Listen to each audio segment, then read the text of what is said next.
to represent Brian. You see, Brian is an abstract word that you cannot see. However, you can see brain, so you visualize brain. As you walk away from this person, you keep visualizing this image. You may say, come on, Ron, this is silly. No, friend, what is silly is being a real estate agent and showing someone a $400,000 home, and 2 seconds after you shake their hand, you don't know their name because you didn't want to turn it into a picture. That, my friend, is what is silly. Here's the secret, though. The next time you meet a Brian, what picture are you going to use? You guessed it, a brain.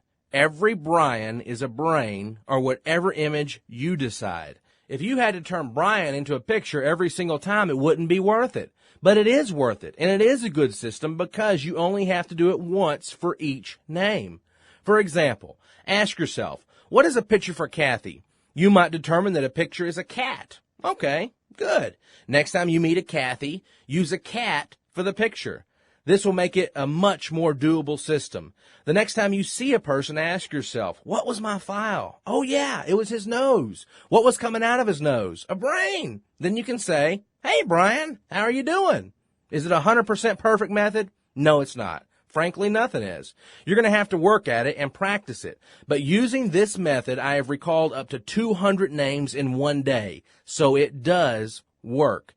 However, the benefit of this method is not recalling 200 names in a day. That is not what most of us need. What most of us need is a method to recall 2 to 10 names a day. It makes people feel so good and important when you recall their name. Zig Ziglar puts it this way. He says, people don't care how much you know until they first know how much you care.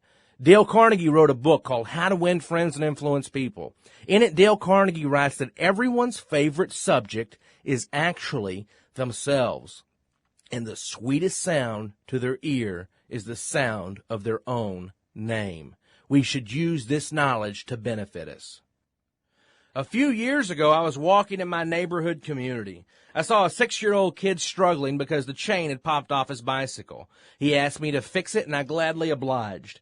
As I looked at the kid, I asked him his name. He said his name was Nicholas. Instantly, the picture of Nichols popped into my head. He had very blue eyes, so I saw Nichols flowing out of his eyes as I fixed his bike.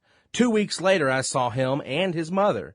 He told her I was the guy who helped him with his bike, and she thanked me. I found out her name was Stacy, and we talked for a few minutes and eventually became friends. I then moved to Seattle. I lived there for 18 months and moved back to Texas. I was walking through a Walmart in Texas, and I heard a woman's voice say, Ronnie, what are you doing? I thought you lived in Seattle. And it was Stacy. I turned around and I said, I did, but I'm back now. We talked for a few minutes, and during the entire conversation, I kept asking myself, what was coming out of this kid's eyes? Oh, yeah, it was Nichols.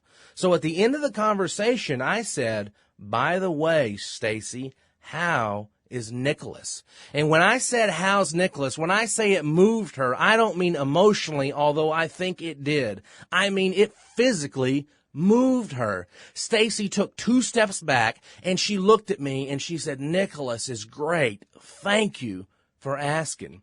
You see, guys, there are very few things in life that are as valuable and as important as making somebody feel good about themselves and important and respected and significant. And one of the best ways to make somebody feel valuable, respected, and significant is to remember their name. And that's what I had done with Nicholas and Stacy. When I saw them 8 months later and I was able to ask Stacy about Nicholas by name, it was a measure of respect. Not only had I remembered her name, Stacy, I remembered her favorite subject and the sweetest sound of their ear, I remembered her son's name. And that, folks, is priceless.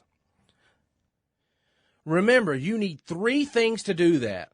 Location, which is something on their face that stands out. A beard, a mustache, a goatee, a nose, eyes, or something else. The next is a picture you need to turn their name into. Don't use other people. In other words, if their name is Judy, don't say, well, I'll remember that because my cousin is Judy. Well, the next time you see her, you might not recall if it's your cousin Judy, your cousin Lisa, or your cousin Karen. So don't use other people. Instead, only use nouns or pictures for names. Let's do some together. On the next track, we're going to practice turning names into pictures. Now, let's take the name Dawn. What would a picture for Dawn be? How about a sunset or a dawn? Okay, simple enough. Michelle. How about a missile for Michelle? Karen, well, that's a carrot. Lee, make that leaves. Ted, how about a bed for Ted? Julie, let's make Julie jewelry. Steve is a stove. Every time you see a Lisa, visualize the Mona Lisa on her face. Ron, how about a man running? Linda would be a window. Harold, how about hair that's old? Gray hair, hair that's old for Harold. A Beth is a bath. Shauna could be a sauna. Natalie could be gnats. Elizabeth could be a lizard with bad breath. How about Dave? Let's make that one a cave. And then every David would be a divot. When you golf and you hit the ground with your golf club, you make a hole, and that's called a divot. Mike would be a microphone. Kevin would be a cave-in for Kevin. Monica would be a harmonica. Bill would be a dollar bill. George would be a gorge, like a canyon. Laura, how about your lowering an A? Laura, lower an A. Ken, you might use a Ken doll. Bonnie, an Easter bonnet. Aaron would be an arrow. Tim might be a tin can. Fred might be fried eggs. Fried for Fred. Ed might be a huge head. Frank might be a hot dog for Frankfurter. Al might be an owl like the bird. Albert might be an owl that's burnt. A burnt owl for Albert. Paul is a basketball. Scott would be Scott paper towels. Janet would be a net. Becky might be a horse bucking for Becky. Vicky would be Vicks cough drops. Thomas could be a thermos. Randy might be a bottle of brandy. And Phil might be filling up your gas tank. Now you may be saying, well, Ron, that's all good, but what about last names? Well, it is the exact same. You turn the name into a picture. Smith would be a blacksmith iron. The last name McMahon would be a Big Mac. James might be chains. Jefferson might be a chef cooking a son. It really isn't that hard once you get the hang of it. Then all you have to do is see these pictures on the faces of the people that you meet. Every night ask yourself, who did I meet today? And then file their name again to their face and review. A great man once said that all men desire peace, yet few men desire the things that lead to peace. You know what? I believe that that is true. I also believe that it's true that all men and women desire a better memory for lists, names, product knowledge, or giving speeches without notes, yet few desire the things that lead to that ability. One of the things that lead to that ability is practicing turning names into pictures.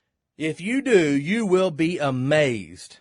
And if you don't, you won't. It is as simple as that. I hope that you've enjoyed our time together on this program. I've enjoyed sharing with you. You have the first step in developing a powerful memory. I want to encourage you to exercise and eat healthy because these things also impact your memory. Review your house files and practice to get quicker and more proficient. Turn people's names into pictures daily, and you will get better and better at it.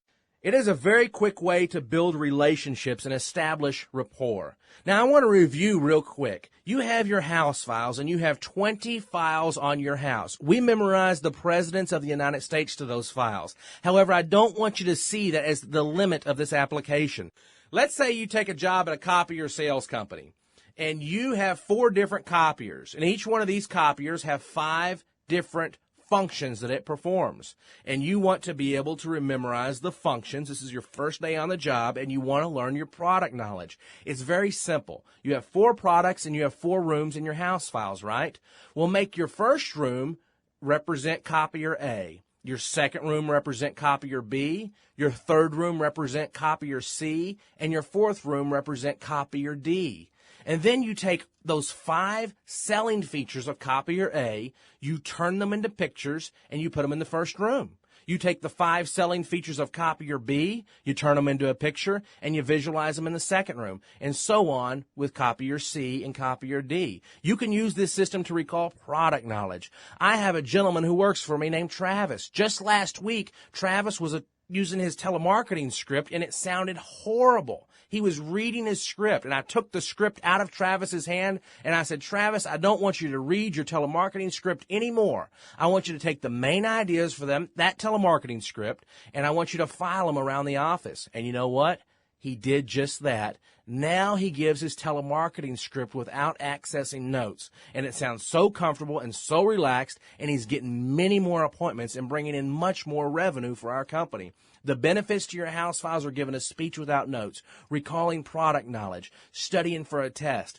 The applications are endless, and I hope you see that. And of course, names and faces are very valuable as well. I want to conclude this program by reciting a poem. And the title of the poem is The Man in the Glass. The poem goes like this. When you get what you want in your struggle for self, and the world makes you king for a day, just go to a mirror and look at yourself and see what that man has to say.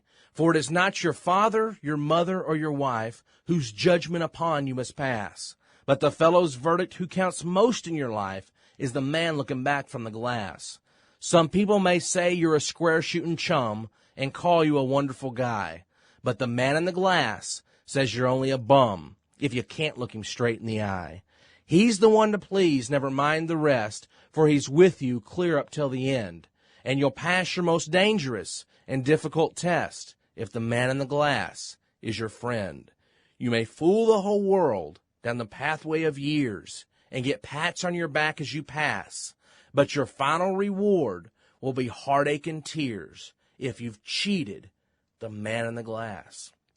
That is an excellent poem, and the message of the poem is that you are capable of some mighty things, and at the end of your life, you will be the only one who knows if you have cheated the man in the glass. My hope is that you don't. It's been my pleasure to share this with you, and I wish you much success.